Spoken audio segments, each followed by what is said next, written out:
Dobrý den, já vás zdravím. Vítejte u mého dalšího videa. Bude to takový nějaký vzkaz, uvidíme, co nám vyjde. Předem ještě teda děkuju za odběr, za sdílení, za komentáře, za zpětné vazby, za výklady, které vám můžu dělat. A rovnou se kouknem na to, čeho se dnešní výklad bude týkat. Tak. Nějaký vzkaz, čeho se bude dnešní výklad týkat.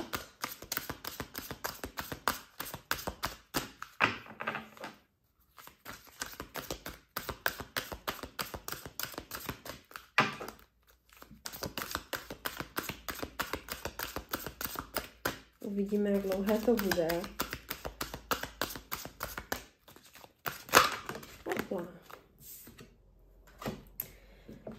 Detaily. No, takže je tady někdo, kdo buď řeší nějakou situaci a neví, na co se má zaměřit, takže detaily, anebo je to, nebo jste možná nějaká osoba, já si to hodím tady asi, nebo jste nějaká osoba, která,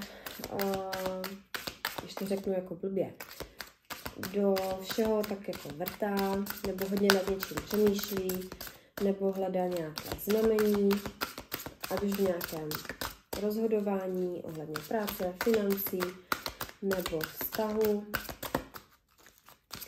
tak máte vědět, že se máte zaměřit na detaily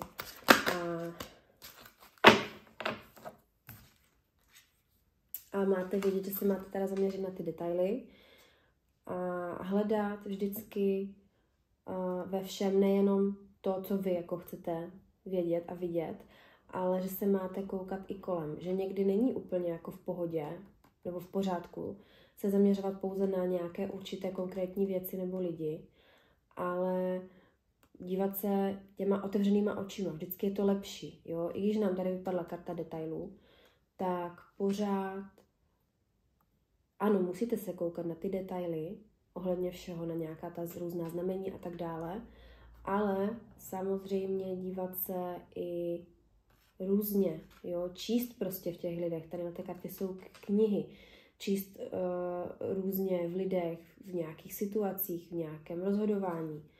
A máme tady vstup do života, jo, je tady kartička vstupu do života, takže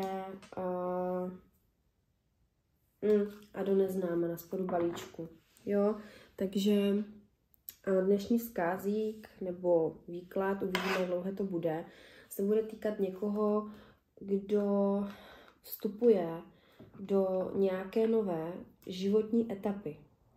Do nějaké životní etapy, kdo možná vstupuje do té svojí síly, a do neznáma, možná se někdo z vás jako bojí, jo, co bude dál, nečekané situace, nečekaní hosté, proměna.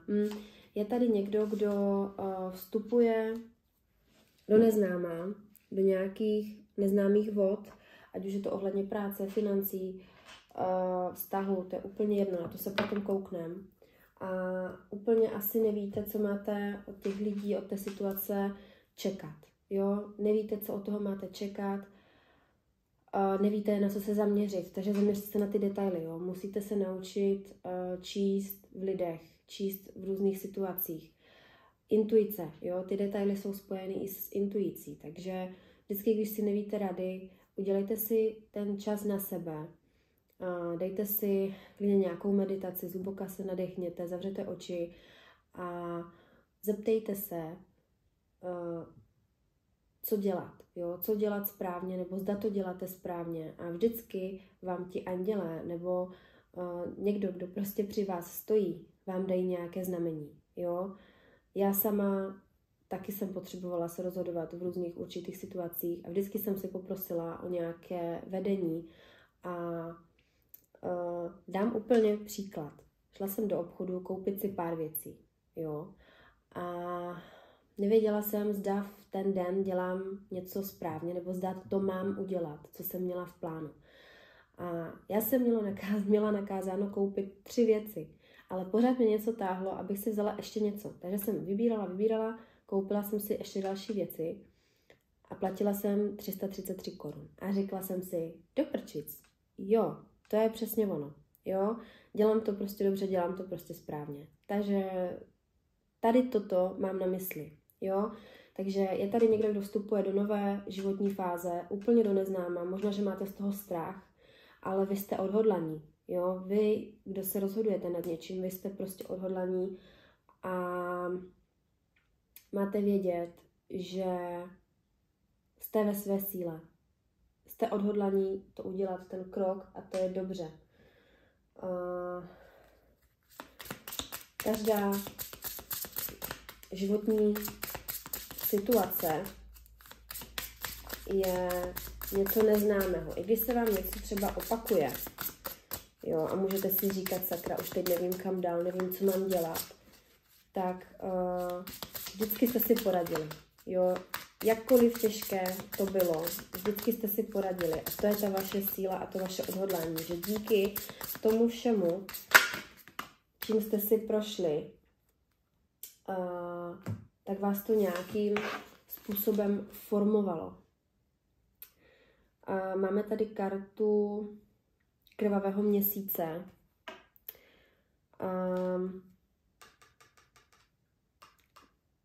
Někdo tady uvažuje opravdu nad nějakou změnou a nevíte, zda se do toho máte opravdu vložit nebo ne. Je to pro vás jakoby takové nějaké, dejme tomu i pokušení, ale jak jsem řekla, vy jste v té své síle a máte vědět, že na to prostě máte. Že děláte dobře. A nebát se toho, nebát se těch nových věcí, nebát se nových příležitostí, nových lidí. Ono to prostě od toho je, jo.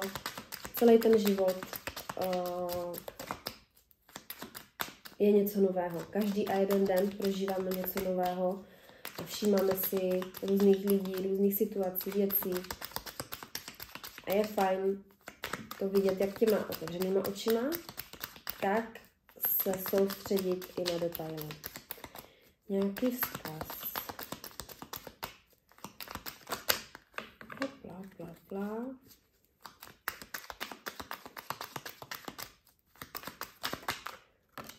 Tak pojď.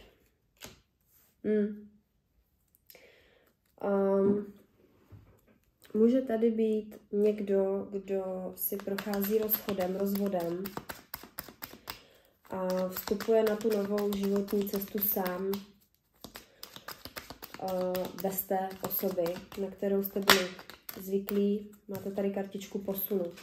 Jo, to je ten vstup do toho života, to je karta posunu, je to karta vozu. Vy jste někdo po rozchodu a snažíte se postavit se na vlastní nohy, snažíte se posunout, snažíte se vstoupit do toho nového života tím správným směrem. Můžete mít z toho strach, nejistota, strach. Můžete se cítit i po boji, jo, jako byly tady těžkosti nějaké, jo, v minulosti tady byly nějaké těžkosti, ale vy, i když jste prostě zranění jakýmkoliv způsobem, ať už vnitřně, psychicky, fyzicky, to je úplně jedno, tak vy už jste se posunula vpřed dávno. A zase opět karta světa. Jo, vstup do života, vstup do neznáma, vstup do toho nového života a do světa.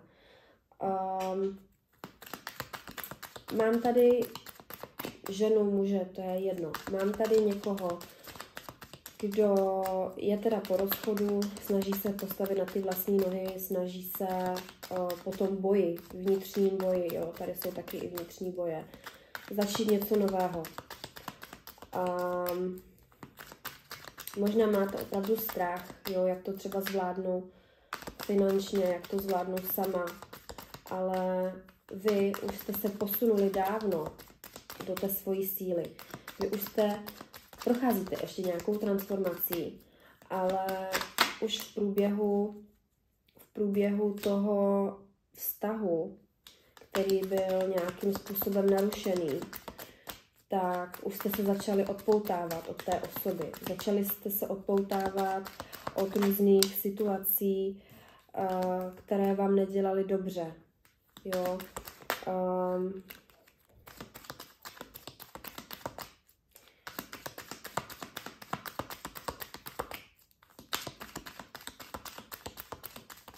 Mám tady osobu, která se na toto dívá. Může to být matka. Hned první myšlenka, co mě napadla, protože mi tady vyskočila 6 holí a císařovna. Vy jste se mohli z toho vztahu posunout protože můžete mít dítě, ale s jiným partnerem. A ten váš partner, od kterého jste se teď odpoutávala, nebo odpoutáváte se, on to dítě z toho prvního manželství, vztahu, vaše dítě ze strany ženy, se k němu nemusel chovat dobře, jo, třeba. A vy jako matka jste zasáhla, jo, mohly tady být spory ohledně dětí, nebo naopak,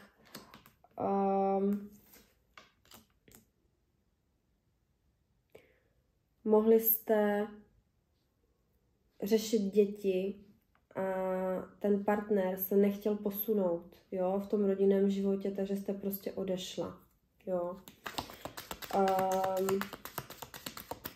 Může tady být žena, která je po rozchodu a taktéž řešili se tady děti, nebo ten rozchod mohl nastat v průběhu těhotenství s tím mužem. A teď možná máte strach, jo, že co budu dělat sama s tím dítětem. Co budu dělat? Najdu si někoho. Můžou tady být takové myšlenky, jo. I ohledně financí se asi určitě bojíte. Každopádně, pokud se ptáte na to, zda tady je pro vás nějaký nový muž, i když třeba máte děti, dítě, nebo jste těhotná teďkom a jste sama, jo, protože vás třeba opustil manžel, manželka nebo kdokoliv, partner, partnerka, tak máte vědět, že toho není prostě konec a že tady někdo pro vás je.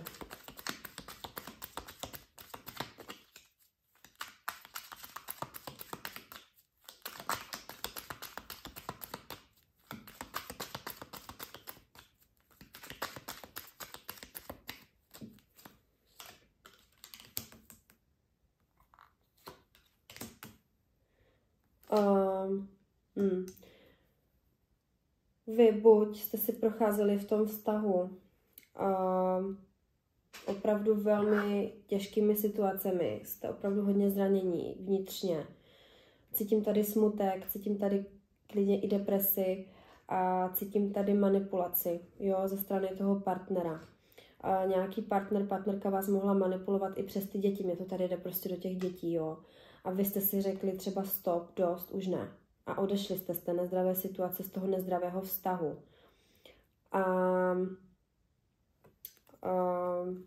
Možná, že tady někoho klidně čeká i rozvod, jo. S tou císařovnou, s tou 10 mečů, karta vozu.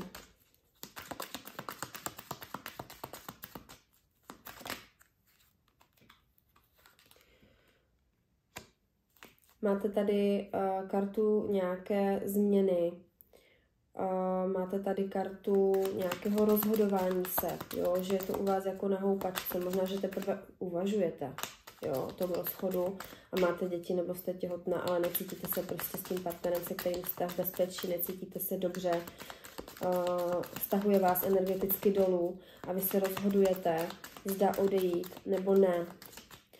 A máte vědět, že pokud vy se rozhodnete odejít, pro vás to bude jenom dobře, protože pod tou trojkou mečů máte opravdu krásné pozitivní karty, energetické karty, jo, takže vy tu energii musíte prostě teďkom najít hlavně v sobě, sama v sobě,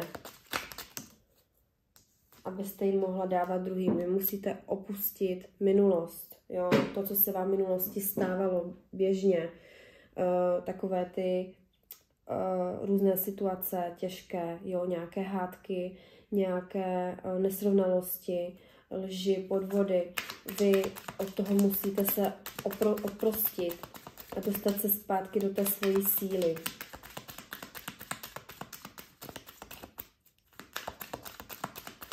Protože osoba, která vás stahuje energeticky, tak vy sama nemůžete vzkvétat. Vy sama nemůžete mít potom sílu dál nějakým způsobem fungovat. Ať už v domácnosti, v manželství, v práci. Vy potřebujete tu energii někde čerpat. Jo. Nebo možná se rozhodujete, zda setrvat ve vztahu kvůli dětem. Jenže vy se nemůžete dívat na ty děti. Jo, vy musíte jít do té královny holí, jo, do takové té energetické, opravdu zapálené ženy a fakt jako jednat. No, to je nezdravý, nestálý vztah a vy to víte, vy se v něm prostě necítíte dobře, nebo jste se necítila dobře, jo, buď je to teď, nebo to bylo v minulosti, každý si to převraťte na tu vaši danou situaci. Vy prostě musíte vědět to, že pokud se necítíte dobře někde, tak je potřeba jednat a konat, jo. Pokud se nedá nějakým způsobem vykomunikovat problém ve vztahu, tak je prostě potřeba konat, jo. Je potřeba jít do té svojí síly a i když tam jsou ty děti, jo, nebo teď jste třeba těhotná, tak máte vědět, že je to všechno pro vaše dobro, to, co se děje. Pokud fakt uvažujete nad tím rozchodem, posunem z něčeho, co vám nedělá dobře, co vás trápí, tak je to prostě jenom dobře. I pro ty děti.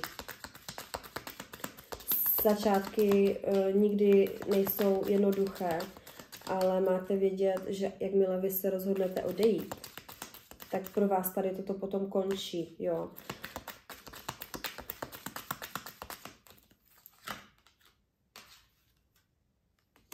Pro vás to končí a vy jdete do 10 pentaklů, jo.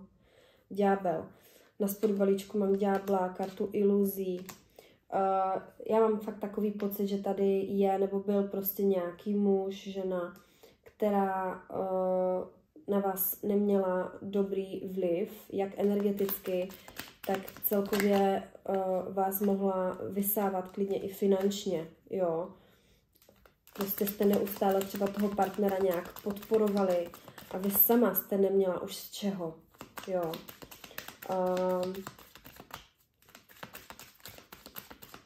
Mohl vás klamat nějakým způsobem, manipulovat,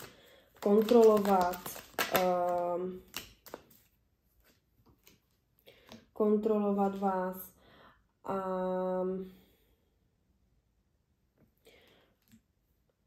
podrážet vám vlastně nohy, jo. A máte vědět, že se máte prostě posunout vpřed. Že se nemáte vůbec za sebe ohlížet, máte si sebrat děti a jít prostě dál, jo. I když to bude těžké, tak vůbec se nemáte ohlížet a máte jít pryč, jo. Může to být klidně i karmický partner, karmická vazba, karmický vztah a hopla, mi tady pořád skáčou kartičky. A jakmile vy se odpoutáte, tak tady máte opět tu 10 pohárů. Máte tady 10 mincí a 10 pohárů. Jo, vy prostě sama nebudete, sama nezůstanete, ale rozhodně je potřeba udělat ten razantní krok. Jo, v tom vztahu mohla být klidně i nevěra. Jo, lži, nevěra a tak dále a prostě vy už na to nemáte sílu, nemáte na to energii, tak prostě jste se rozhodli odejít. A vypadl mi král mečů, jo, takže ta nevěra, třeba ty lži byly ze strany toho muže, toho partnera. mohli jste zpočátku fungovat samozřejmě dobře, všechno mohlo být úplně v pořádku, ale ten muž se mohl od vás energeticky nějak jako, tak jak vás vysával a vy už nemáte tu energii, tak logicky ten partner, ten muž z vás už neměl čerpat jak tu energii, když jste ji sama neměla, jo. Takže se mohl od vás odcizit, oddálit, přestat komunikovat, mohl být takový chladný, ze vším si jako nedělal starosti. Když jste se snažila komunikovat, tak vás mohl odsekávat, jo, takové ty odpovědi jednoslovní, jo, nebo dokonce tady mohly být často i úplně nekomunikační, jakoby, nebo komunikační mezery, jo. Ten muž tady vedle sebe, nebo vedle něj už vidím jinou ženu, jo.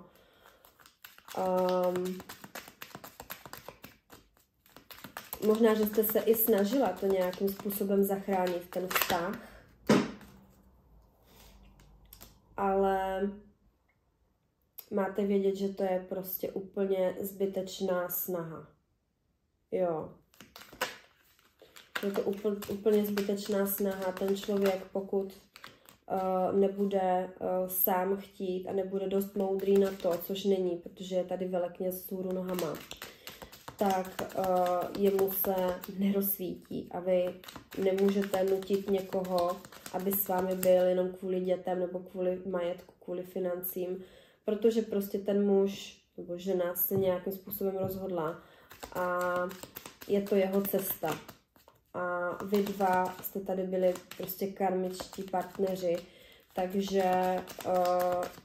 vy už to neovlivníte, ten děj toho, jak to bude. To by musel ten člověk sám, ale vzhledem k tomu, že on je tady opravdu hodně v rozumu, tak to jako nebude možné. No, vidím tady, byly tady lži, byly tady nějaké tajemství tady bylo, jo. Pro někoho i nemanželské dítě, jo, s nějakou jinou ženou, to tady vidím. Karta posledního soudu, opět obráceně. Vy opravdu máte pochybnosti, ať už ohledně toho člověka, tak máte vědět, že ty pochybnosti jsou prostě oprávněné a máte na to právo. Ať už to je kvůli tomu odchodu, zda opravdu máte odejít, nebo v minulosti, jo, jste se o tom rozhodovali, to už si fakt obraťte na sebe, tak máte vědět, že máte prostě jít. Na vás čeká úplně něco jiného. Na vás čeká úplně jiný život.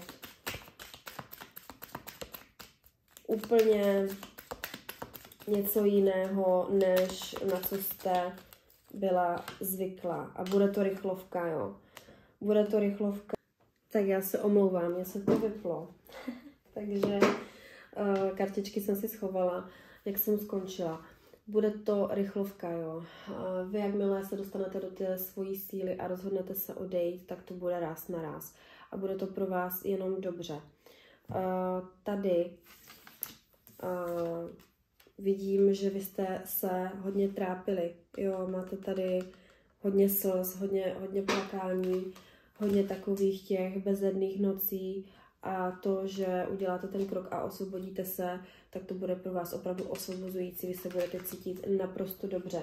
Jo, budete se cítit konečně taková, jakože se můžete sama nějakým způsobem realizovat, že to bude pro vás úplně něco nového a budete vedena.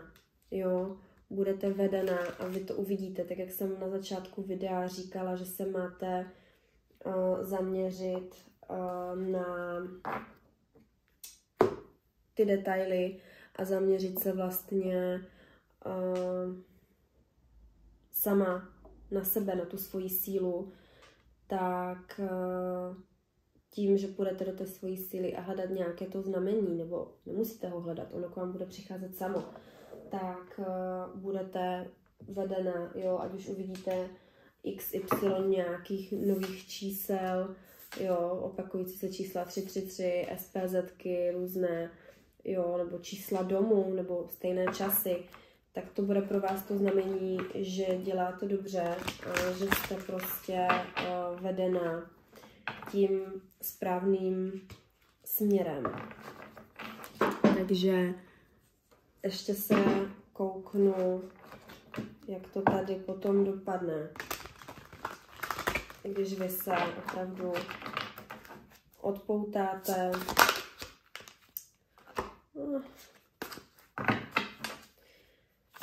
Jakmile vy, když se vy odpoutáte, tak nejenom, že budete více schopná udělat ten krok do toho nového života,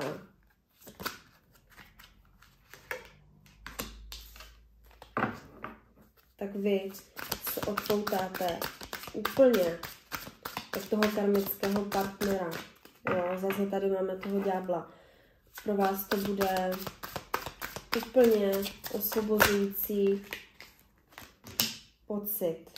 Jo, máte tady nějaké nové příležitosti, takže potom asi budete třeba hledat i práci do budoucna, jo, nebo nové přátelé, jo. Budete v úplně novém okruhu lidí a vy to i chcete, jo. Ale je potřeba se odpoutat od těch starých vazeb, jo.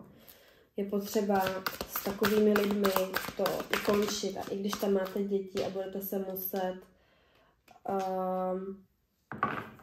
nějakým způsobem spolu komunikovat, jo, ohledně dětí, majetku, rozchodu, nevím o všem, tak opravdu komunikujte jenom vysloveně kvůli tomu, co potřebujete a jinak usmějte to úplně a bude vám prostě líp, jo.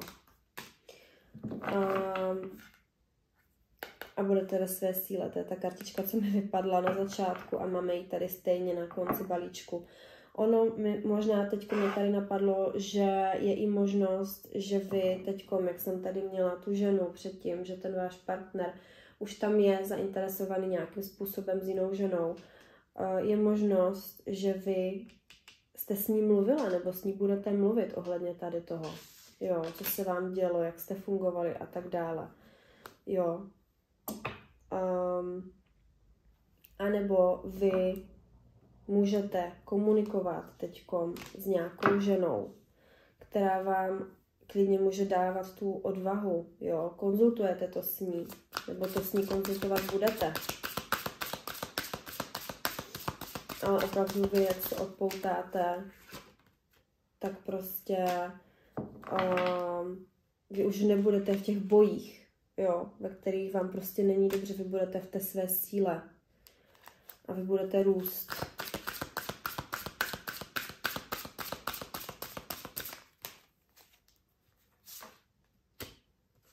No a opět královna holí, jo.